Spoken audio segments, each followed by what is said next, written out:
സ്വർലോകനാടന്റെ നിത്യനാടാം ലോകം എന്നു ഞാൻ കാണുമാ നിത്യത.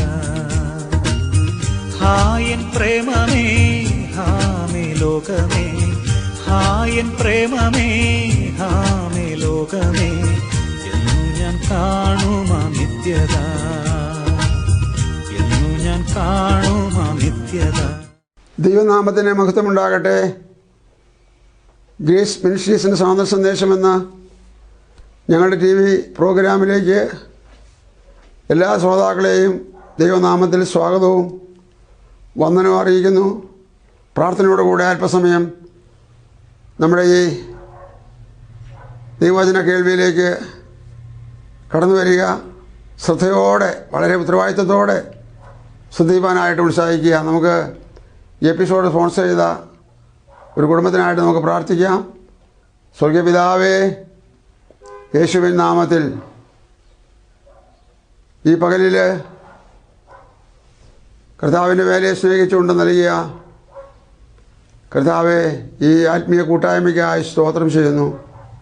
കർത്തൃകാര്യങ്ങൾ അവരെ ഫലമേൽപ്പിക്കുന്നു. അവരുടെ കഴിവിനും പ്രാപ്തിക്കും ഒത്തവണ്ണം ചെയ്ത ആ ബോംബെയിലെ കുടുംബത്തെ ദൈവം അനുഗ്രഹിക്കണമെന്ന് പ്രാർത്ഥിക്കുന്നു.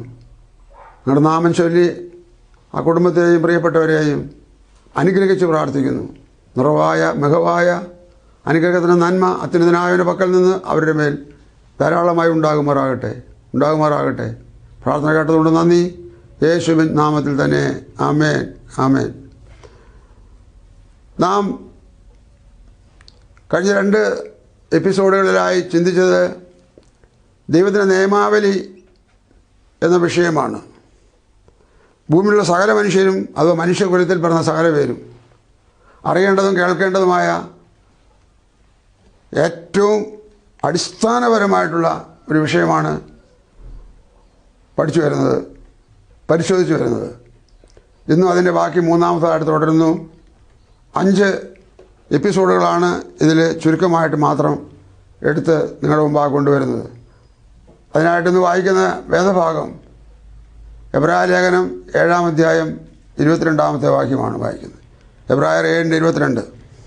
ആണ് കൂടാതെ അല്ല എന്നതിന് ഒത്തവണ്ണം വിശേഷമേറിയ നിയമത്തിന് യേശു ഉത്തരവാദിയായി തീർന്നിരിക്കുന്നു. മതി. വിശേഷമേറിയ നിയമം, ദൈവത്തിൻ്റെ നിയമാവലി എന്ന ആ കോണ്ടെക്സ്റ്റിൽ, ആ വിഷയത്തിൽ നിന്നുകൊണ്ട് നമ്മൾ തമ്മിൽ ചർച്ച ചെയ്യുന്നത്, അഥവാ ഞാൻ നിങ്ങളുമായി പങ്കുവയ്ക്കുന്നത് വിശേഷമായ നിയമം. ക്രിസ്തുവിന് മുമ്പുള്ള കാലഘട്ടത്തെ ന്യായപ്രമാണത്തെ നിയമത്തെക്കുറിച്ച് നമ്മൾ 1-ാമത്തെ എപ്പിസോഡിൽ ഞാൻ പറഞ്ഞു. അതിന് ഇത്രയും പ്രാധാന്യം, അതിന് ഇത്രയും വിശേഷത എന്ന പ്രയോഗം നൽകിയിട്ടില്ല. വിശേഷമേറിയ നിയമം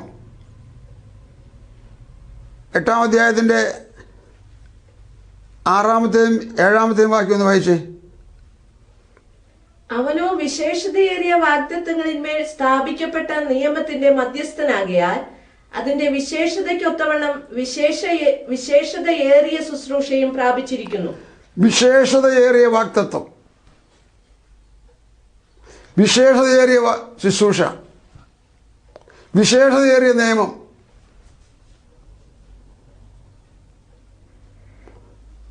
എനിക്കത് വളരെ ആവേശത്തോടെ സ്പീഡപ്പായി പറഞ്ഞാൽ കൊള്ളാമെന്നുണ്ട്. പക്ഷേ അങ്ങനെ ഒരു സ്വപ്നലോകത്തേക്ക്, വൈകാരികതയിലേക്ക് നിങ്ങളെ കൊണ്ടുപോകാൻ ഞാൻ ഇഷ്ടപ്പെടുന്നില്ല. കാരണം പെട്ടെന്ന് ഓർക്കും കേൾക്കും നല്ലതെന്ന് തോന്നും, മറന്നുപോകും. എന്നാൽ ഇങ്ങനെ ശാന്തമായി, ലളിതമായി, പതുക്കെ പറഞ്ഞാൽ നിങ്ങളുടെ മനസ്സിൽ പതിഞ്ഞിരുന്നെങ്കിലോ എന്നാ. വിശേഷമേറിയ നിയമമാണ്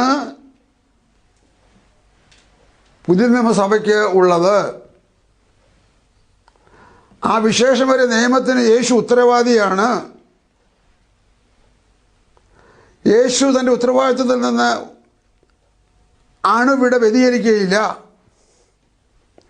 അങ്ങനെ അത്ര വിശേഷതമേറിയ ഒരു നിയമം ആണ് പുതിയ നിയമസഭയ്ക്ക് തന്നിരിക്കുന്നത് എന്ന് ഓർക്കുമ്പോൾ, അറിയുമ്പോൾ, ഗ്രഹിക്കുമ്പോൾ ആ വിശേഷമേറിയ നിയമവും ഞാനുമായി, എന്നെ കേൾക്കുന്നവരുമായി ഉള്ള അഭേദ്യമായ ബന്ധം എന്താണ്? ആ ബന്ധത്തിൽ അതിൽ വരാൻ കഴിഞ്ഞില്ലെങ്കിൽ നമ്മുടെ ആത്മീയ ജീവിതം പാപ്പരത്വമല്ലേ, അമ്പെ പരാജയമല്ലേ? അത് 000 അല്ലേ? ഇത്ര വിശേഷമേറിയ നിയമത്തെക്കുറിച്ച് അപ്പോസ്തലൻ പൗലോസ്ലീഹ തൻ്റെ പ്രിയ ജനത്തോടെന്ന പോലെ എബ്രായരോട് പറയാൻ കാരണമെന്താണ്? എബ്രായർ എന്ന് പറയുന്നത് എബ്രായ ഭാഗത്തു നിന്ന്, യഹൂദന്മാരുടെ നിരയിലെ എബ്രായ ഭാഗത്തു നിന്ന് വിശ്വാസത്തിലേക്ക് വന്നവരാണ് എബ്രായർ എന്ന് പറയാൻ കാരണമായത്.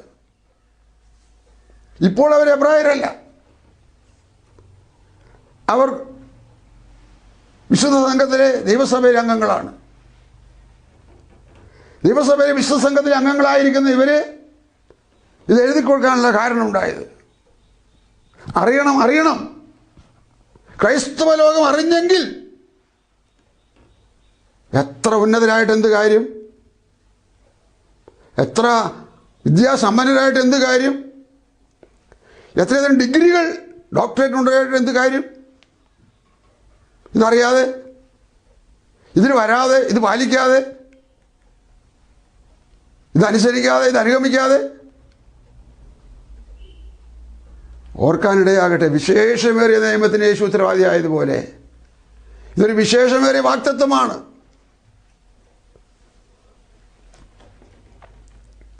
യേശു ക്രൂശിൽ മരിച്ച് ഉയർക്കുന്നത് വരെ, അത് പുതിയ നിയമസഭ സ്ഥാപിതമാകുന്നത് വരെ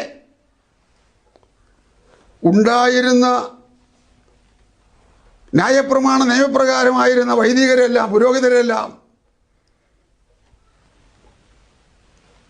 ദൈവം നേരിട്ട് നൽകിയ ആണയോടുകൂടെ ഉള്ളവരല്ല.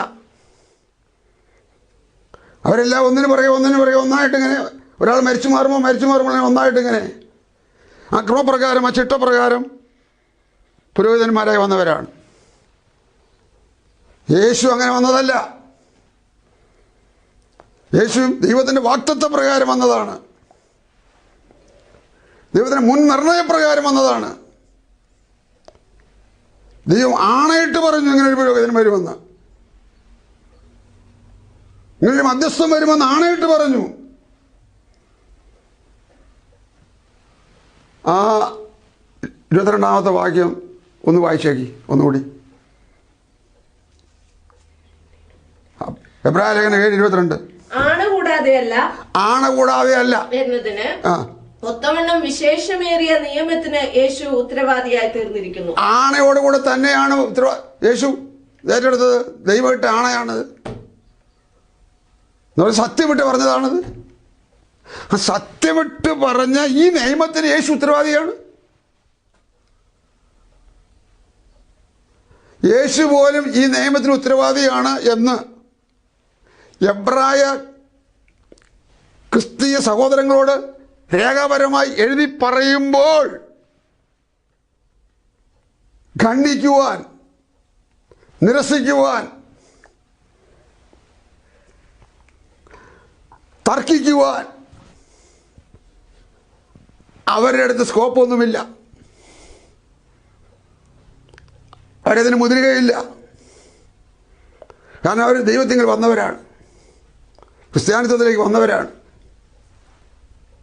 അപ്പോൾ ഇവരിങ്ങനെ ഇവരോട് പറയേണ്ട ആവശ്യം വന്നത്, ഇവർ രണ്ടും കൂടെ കൂട്ടിക്കൊഴിച്ചു.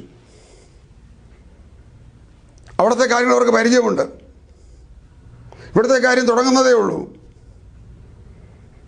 കൂട്ടിക്കൊഴിച്ചപ്പോൾ ആ മിക്സിങ് ആയ, അല്ലെങ്കിൽ എല്ലാം കൂടെ ഒരുമിച്ച് കൊണ്ടുപോകാമെന്ന് വിചാരിച്ചതായ അവരുടെ തെറ്റായ വഴികളിൽ നിന്ന് അവരെ തിരിച്ചു കൊണ്ടുവരുവാൻ, യഥാസ്ഥാനപ്പെടുത്തിയെടുക്കുവാൻ, അവരെ കർത്താവിലേക്ക് പ്രയോജനമുള്ളവരാക്കി തീർക്കാൻ വേണ്ടി എഴുതിയതാണ് ഈ ലേഖനം. ഒന്ന് പഠിക്കാനിടയാകട്ടെ. ഒന്നുകൂടി ഞാനത് പിന്നെയും പറയുന്നു. വിശേഷമേറിയ നിയമം, വിശേഷമേറിയ വാഗ്ദത്തം, വിശേഷമേറിയ ശുശ്രൂഷ. എബ്രായ 7-ാം അധ്യായവും 8-ാം അധ്യായത്തിലും നമ്മൾ വായിച്ചു കേട്ടതാണ്. ഇനി അതോടെ വിടുകയാണ്. എബ്രായനും 10-ാം അധ്യായത്തിൻ്റെ 9 വരെ വായിച്ചു. ഇതാ ഞാൻ നിന്റെ ഇഷ്ടം ചെയ്യുവാൻ വരുന്നു എന്ന് പറഞ്ഞുകൊണ്ട് യേശു പിതാവാം ദൈവത്തോട് ത്രൂ പറഞ്ഞ വാക്യം എടുത്ത് ഉദ്ധരിച്ച് എഴുതുകയാണ്. പറഞ്ഞുകൊണ്ട് അവൻ രണ്ടാമത്തേതിനെ സ്ഥാപിപ്പാൻ ഒന്നാമത്തേതിനെ നീക്കിക്കളയുന്നു. ഇതൊന്നും പറഞ്ഞാൽ നമ്മൾ അംഗീകരിക്കില്ല. പുസ്തകത്തിൻ്റെ വഴിക്ക് പോട്ടെ, നമ്മൾ നമ്മുടെ വഴിക്ക് പോട്ടെ. രണ്ടാമത്തേതിനെ സ്ഥാപിക്കുവാൻ ഒന്നാമതിനെ നീക്കിക്കളഞ്ഞു എന്ന് എബ്രായരോട് പറയുമ്പോൾ, എബ്രായരേ അഥവാ എൻ്റെ സഹോദരങ്ങളേ, നിങ്ങൾ ഇനി അതിൽ പോയി കെട്ടിമറിഞ്ഞ് സമയം കളയല്ലേ.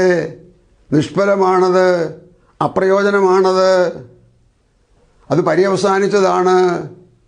ക്രൂശിലേശു മരിക്കുമ്പോൾ ഒരിക്കലും ആർക്കും തൊട്ടുകൂടാത്ത വിധത്തിലുള്ള ദൈവാലയത്തിന് തിരശ്ശീല മുകൾ തൊട്ട് അടിയോളം 2 ചീന്തി മാറ്റിയതാണ് പ്രിയരേ. 70 അടി നീളവും 30 അടി വീതിയും 4 ഇഞ്ച് കനവുണ്ടായിരുന്ന ആ തിരശ്ശീല മുകൾ തൊട്ട് അടിയോളം 2 ചീന്തി മാറ്റിയിട്ട് ഒരു വിളംബരം പറഞ്ഞു. എല്ലാവരും സഹായത്തിനുള്ള കൃപ പ്രാപിപ്പാൻ ധൈര്യത്തോടെ കൃപാസനത്തിലേക്ക് വരുവീൻ.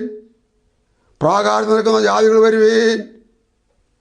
ആലയത്തിനകത്ത് നിൽക്കുന്ന യഹൂദാജനം വരുവീൻ. ആണ്ടിലൊക്കെ ദൈവാലയത്തിൽ അധിവശ സ്ഥലത്ത് കയറാൻ അത്ര അനുവാദമുള്ള പുരോഹിത സംഘം വരുവീൻ. എല്ലാവരും വരുവീൻ. ധൈര്യത്തോടെ വരുവീൻ. കൃപാസനത്തിലേക്ക് വരുവീൻ. സഹായത്തിന് കുറവായിപ്പാൻ വരുവീൻ. ഇതിനെ നമ്മൾ വികലമാക്കിയിട്ട് നമ്മൾ എന്തൊക്കെ ചമഞ്ഞിട്ട് എന്ത് കാര്യം? കഴിഞ്ഞ ആഴ്ചയിൽ നമ്മൾ വായിച്ച് കേട്ടില്ലേ, ചട്ടപ്രകാരം പോരായകയിൽ മല്ല് കെട്ടിയാലും കിരീടം പ്രാപിക്കുകയില്ലെന്ന്. ഒരുപക്ഷെ കേൾക്കുന്നവർക്ക് തോന്നും കിരീടമൊന്നും എനിക്ക് വേണ്ട, എനിക്ക് അങ്ങ് ചെന്നാൽ മതിയെന്ന്.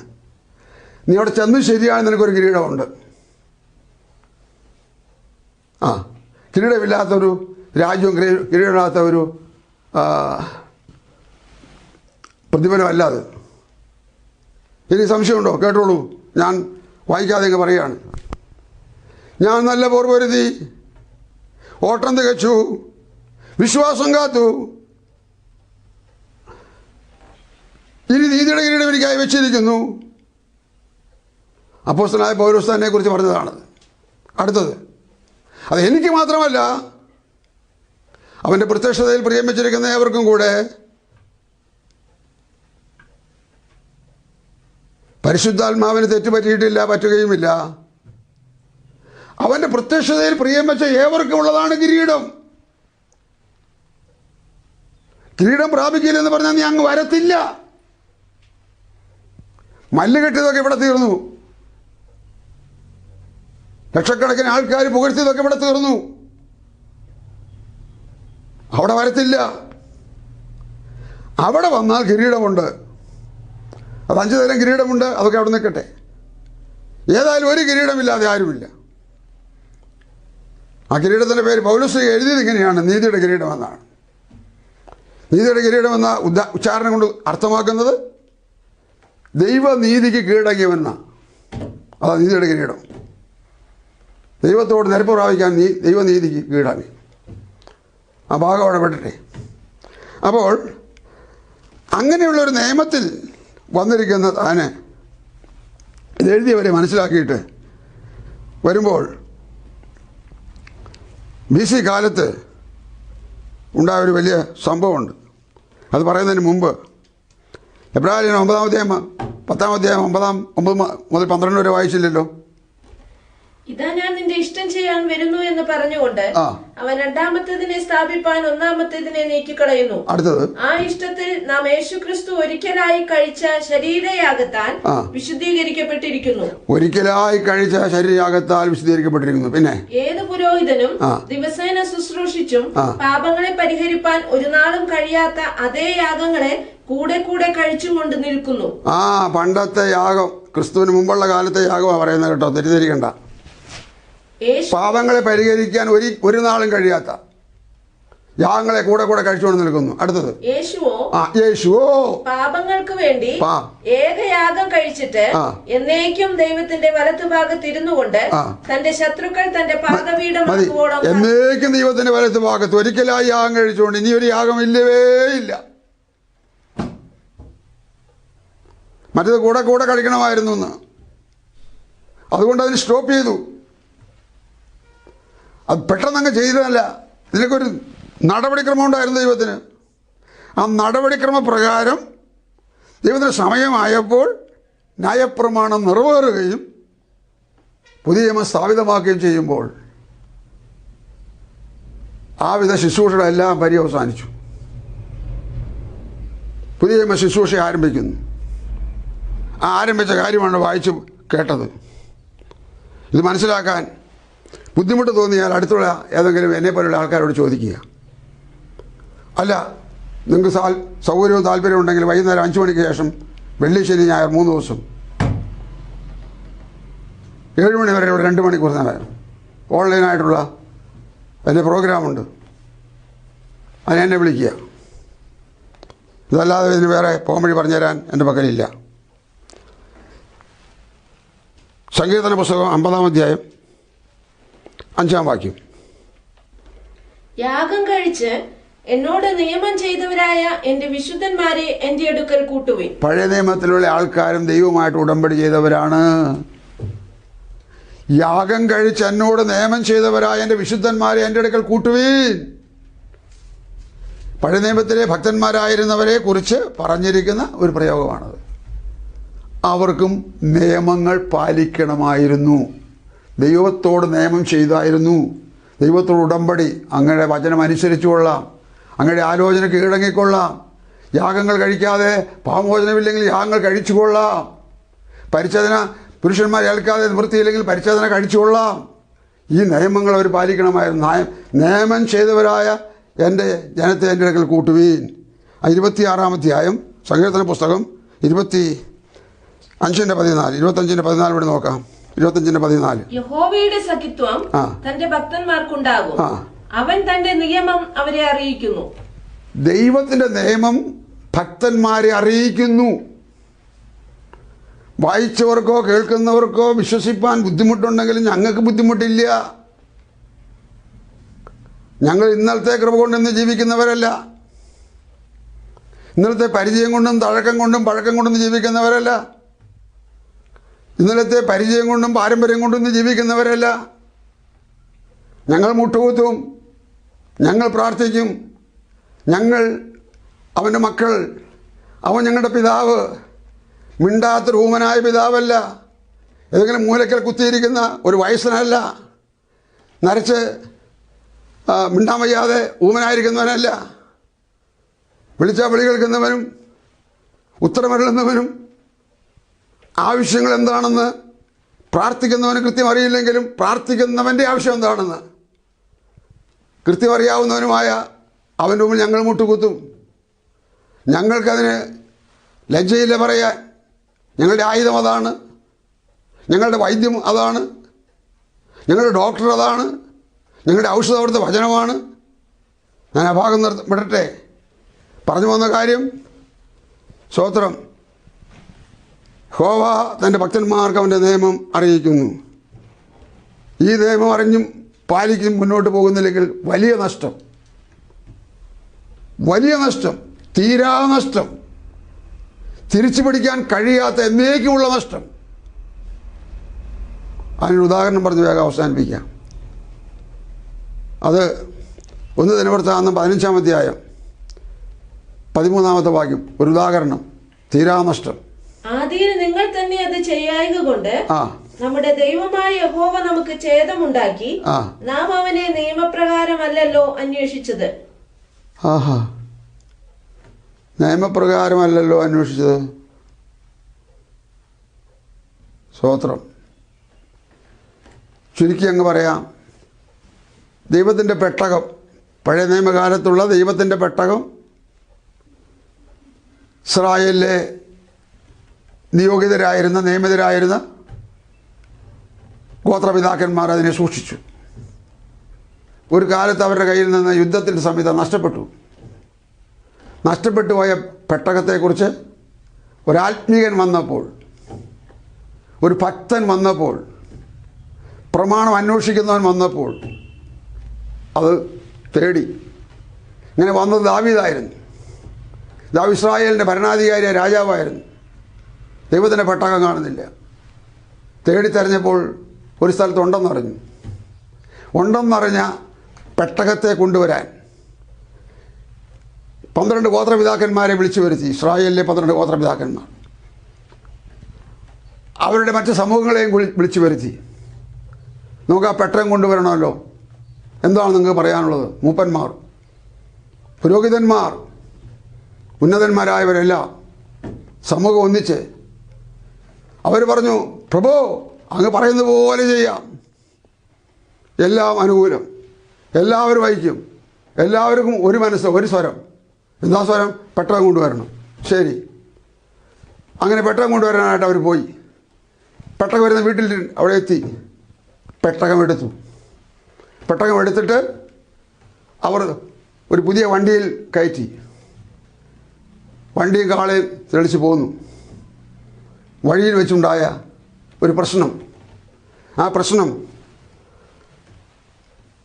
1 ദിനവൃത്താന്തം 13:9-10 വായിച്ചു പെട്ടെന്ന്. 9-10. ഗീദോൻ കളത്തിന് സമീപം എത്തിയപ്പോൾ കാള വിരളുക കൊണ്ട് ഉസ്സ പെട്ടകം പിടിപ്പാൻ കൈനീട്ടി. അപ്പോൾ യഹോവയുടെ കോപം ഉസ്സയുടെ നേരെ ജ്വലിച്ചു. അവൻ തന്റെ കൈ പെട്ടകത്തിലേക്ക് നീട്ടിയത് കൊണ്ട് അവനെ ബാധിച്ചു. അവൻ അവിടെ ദൈവസന്നിധിയിൽ മരിച്ചുപോയി. മതി. പെട്ടകം വലിച്ചുകൊണ്ടുപോയ കാള എന്തോ കാരണത്താൽ ഒന്ന് വരണ്ടപ്പോൾ വണ്ടി ഒന്ന് ഇളകിയപ്പോൾ പെട്ടകം മറിയുമെന്ന് തോന്നിയപ്പോൾ അതിൽപ്പെട്ട പ്രധാനിയായിരുന്ന ഒരാൾ മറിയാതിരിക്കാൻ പെട്ടകത്തെ പിടിച്ചു. ഉടനെ ദൈവത്തിൻ്റെ കോപം ജ്വലിച്ചു. അവൻ അവിടെ മരിച്ചു വീണു. എല്ലാവരും തളർന്നു. ഉത്സാഹത്തോടെ, ഉന്മേഷത്തോടെ, സന്തോഷത്തോടെ, വളരെ ഐകമത്യത്തോടെ ഒരുമനപ്പെട്ട് എല്ലാം അനുകൂലമായിട്ട് പെട്ടകം കൊണ്ടുവരാൻ പോയി. പെട്ടകം കിട്ടി, വണ്ടിയെ കയറ്റി, കുറച്ചിടെ പോന്നു. വണ്ടി ഒന്ന് അനങ്ങി, പെട്ടകം ഒന്ന് ഇളകി. പെട്ടകത്തെ പിടിക്കാൻ ഉസ എന്ന് പറയുന്ന ഒരു ഭക്തൻ കൈനീട്ടി. യഹോവയുടെ കോപം ജ്വലിച്ചു. ഉസ മരിച്ചവിടെ വീണു. രംഗം മാറി.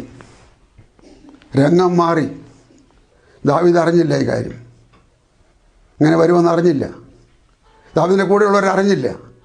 എല്ലാവരും വിചാരിച്ചു കാര്യം എളുപ്പമായി. ഭിന്നാഭിപ്രായം ഇല്ലല്ലോ, എതിരഭിപ്രായം ഇല്ലല്ലോ, തർക്കമില്ലല്ലോ, എല്ലാവർക്കും സന്തോഷമാണല്ലോ. ശരി, അങ്ങനെ പെട്ടകം കൊണ്ടുവരാൻ കഴിയാതെ വേറെ വീട്ടിലെടുത്ത് വെച്ചിട്ട് വീണ്ടും 3 മാസം കഴിഞ്ഞു. 3 മാസം കഴിഞ്ഞപ്പോൾ ദാവീദ് എല്ലാവരെയും വീണ്ടും വിളിച്ചു കൂട്ടിയിട്ട് പറഞ്ഞു, ഞാനൊരു കാര്യം കണ്ടെത്തിയിരിക്കുന്നു. എന്താണത്? സ്തോത്രം, ഞാൻ തന്നെ പറയാമെന്ന് പറഞ്ഞ് ദാവീദ് പറയുകയാണ്. അതാണ് 1 ദിനവൃത്താന്തം 15:13 വായിച്ചത്. ഒന്നുകൂടി വായിക്കണത്. ആദിയിൽ നിങ്ങൾ തന്നെ അത് ചെയ്യായ്ക കൊണ്ട് ലേവി ഗോത്രക്കാരായിരിക്കുന്ന 12 ഗോത്രപിതാക്കന്മാരിൽപ്പെട്ട ഒരു ഗോത്രമായ ലേവിക്ക് മാത്രമേ തൊടാൻ പാടുള്ളൂ.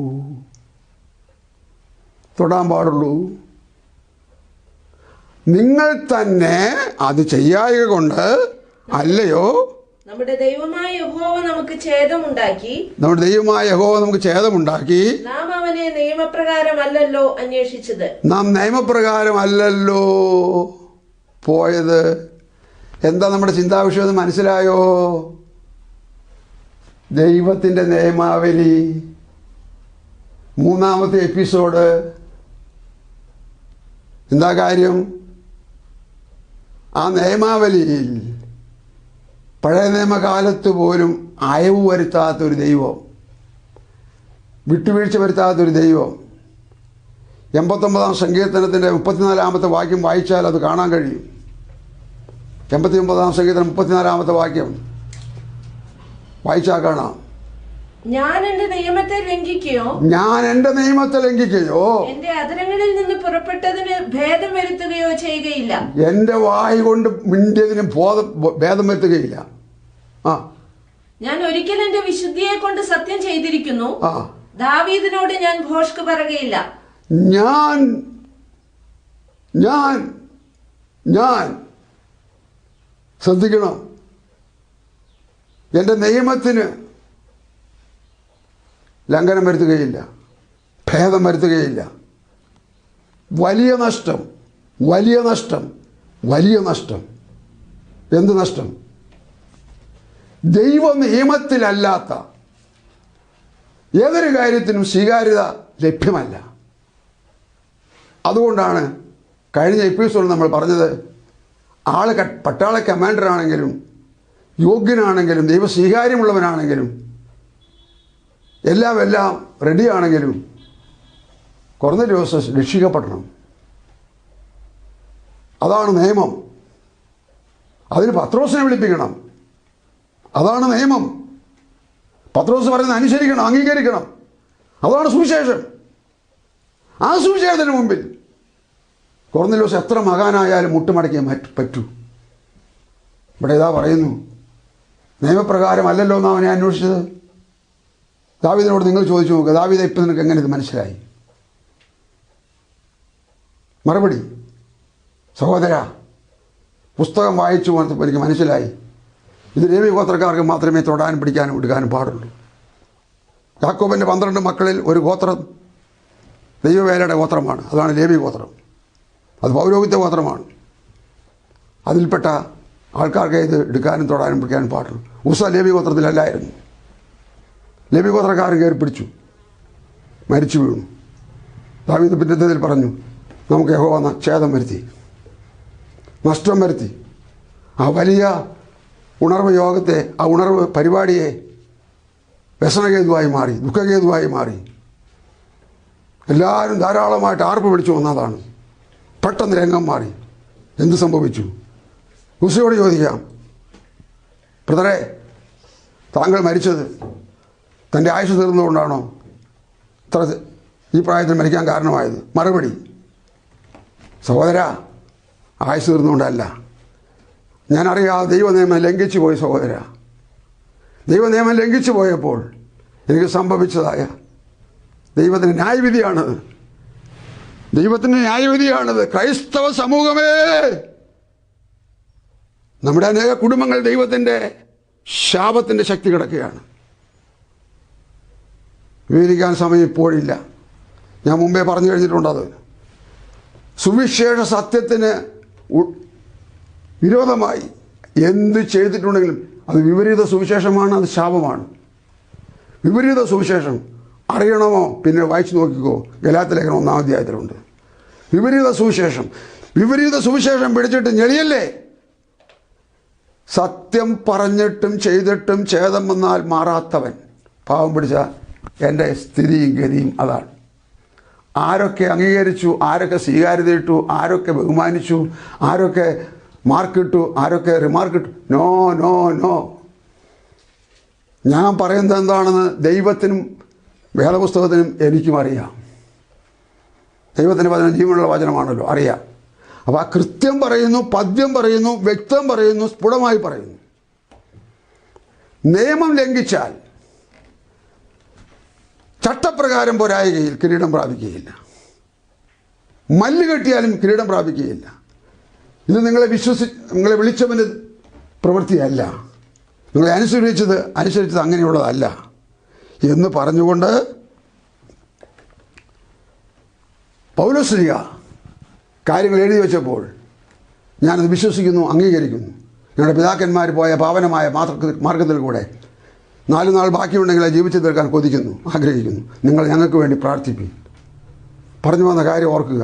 വിശേഷമേറിയ നിയമത്തിന് യേശു ഉത്തരവാദി, വിശേഷമേറിയ വാഗ്ദത്തത്തിന് യേശു ഉത്തരവാദി, വിശേഷമേറിയ ശുശ്രൂഷയ്ക്ക് യേശു ഉത്തരവാദി. യേശു ഈ വിധ ഉത്തരവാദിത്വം ഏറ്റെടുത്തുകൊണ്ട് സഭയുടെ നാഥനും കാന്തനുമായിക്കൊണ്ട് ഞാൻ എൻ്റെ സഭയെ പണിയും, പാതാള ഗോപുരം അതിനെ ജയിക്കത്തില്ല എന്ന് പറഞ്ഞ യേശുവിൻ്റെ ആ സഭയിലൊരു അംഗമാകാൻ ഭാഗ്യം ലഭിച്ചതുകൊണ്ട് ദൈവത്തിന് സ്തോത്രം. നിങ്ങൾക്കും ഭാഗ്യമുണ്ടാകട്ടെ. അതിനുവേണ്ടി തയ്യാറാകാൻ പരിശുദ്ധാത്മ നിങ്ങളെ തുണയ്ക്കട്ടെ, നയിക്കട്ടെ, നടത്തട്ടെ. പ്രാർത്ഥിക്കാം, ഒരു വാക്കിൽ പ്രാർത്ഥിക്കാം. ഈ ചിന്ത നമ്മുടെ മനസ്സിനെ തിരുത്തുവാൻ ഇടയാകട്ടെ, ഹൃദയത്തെ തിരുത്തുവാൻ ഇടയാകട്ടെ, ഒരുങ്ങാൻ ഇടയാകട്ടെ. കർത്താവിൻ്റെ വരവ് വാതുക്കലായിരിക്കുന്നു. ലോകം ഡേഞ്ചറാണ്. കർത്താവിൻ്റെ വരവിൻ്റെ മുന്നോടിയാണത്. സ്വർഗീയ പിതാവേ, യേശുവിൻ നാമത്തിൽ ഈ പകൽ സമയത്ത് ഈ വചനം ശ്രമിച്ചവരായ ചെറിയവരോടും വലിയവരോടും കർത്താവെ, അവിടുന്ന് നീതിബോധം അവർക്ക് നൽകത്തക്കവണ്ണം, ന്യായബോധവും സത്യബോധവും നൽകത്തക്കവണ്ണം, വിശുദ്ധബോധവും ദൈവബോധവും വർദ്ധിപ്പിക്കത്തക്കവണ്ണം കർത്താവിൻ്റെ രാജ്യത്തിൻ്റെ ദർശനം ഉണ്ടാകുവാൻ, മരണശേഷമുള്ള ജീവിതത്തെക്കുറിച്ച് അവർ ഗ്രഹിക്കുവാൻ, മനസ്സിലാക്കുവാൻ ഇടയാകേണ്ടതിന് അവർക്കായി പ്രാർത്ഥിച്ച് കർത്താവിനെ ഭരമേൽപ്പിക്കുന്നു. ഒരാൾ പോലും നിത്യനാശത്തിലേക്ക്, നിത്യനരകത്തിലേക്ക് പോകാൻ വരരുതേ കർത്താവെ. തൃക്കരത്തിൽ ഭരമേൽപ്പിക്കുന്നു. പ്രാർത്ഥന കേട്ടതോട് നന്ദി. വിശുദ്ധ ജനത്തെ ചേർക്കാനായി രണ്ടാമതും വേഗം വരുന്ന യേശു ക്രിസ്തുവിൻ്റെ ധന്യമായ നാമത്തിൽ തന്നെ. ആമേൻ, ആമേൻ. God bless U.